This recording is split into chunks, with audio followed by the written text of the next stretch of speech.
Welcome to strong dictation. Dictation 5 second बाद शुरू होगा।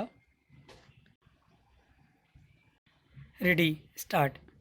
किसी व्यक्ति ने स्वामी दयानंद से पूछा कि तमाम व्यक्ति आपकी निंदा करते हैं, उन्हें कैसे रोका जाए।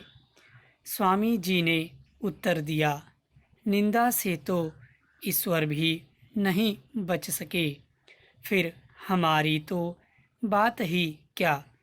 यदि मनुष्य अपनी आत्मा के समक्ष सच्चा है तो उसे संसार की परवाह नहीं करनी चाहिए। उपरोक्त प्रसंग हमें निंदा की चिंता न करने की ही प्रेरणा देता है। आज समाज में कर्ता कर्म कम और निंदक अधिक हैं। ये निंदक हमारा मनोबल क्षीण करना चाहते हैं, हमारे कार्य को सिद्धि तक पहुँचते देखना उन्हें सालता है। ऐसे में यह आवश्यक हो जाता है, कार्य प्रारंभ करने से पहले भीतर से निर्भय बना जाए।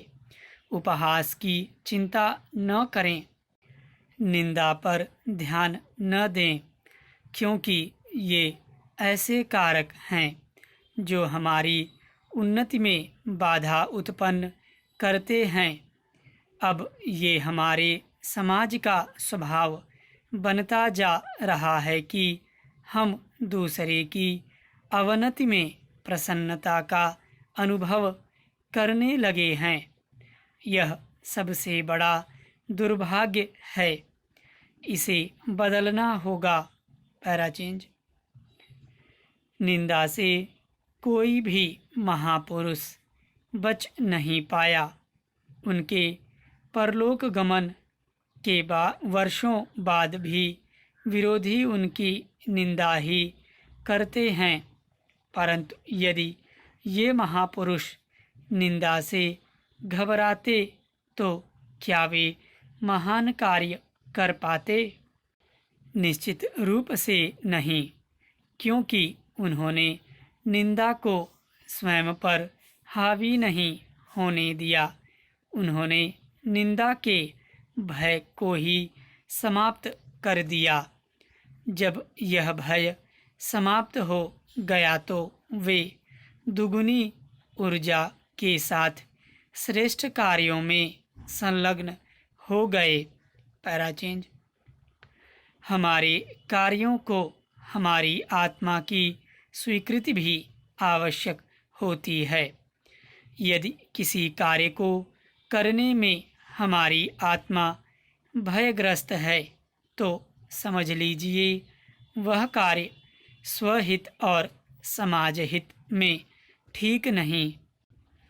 हमें उस कार्य को करने से पहले कई बार चिंतन करना चाहिए। ऐसे कार्यों को न करने में ही भलाई है। निंदकों के भय से श्रेष्ठ कार्य को त्याग देना बड़ी दुर्बलता और कायरता है। इस दुर्बलता को दृढ़ इच्छा शक्ति के बल से परास्त किया जा सकता है। फिर जीवन में किसी कार्य को करने में कोई कठिनाई नहीं आएगी। स्टॉप।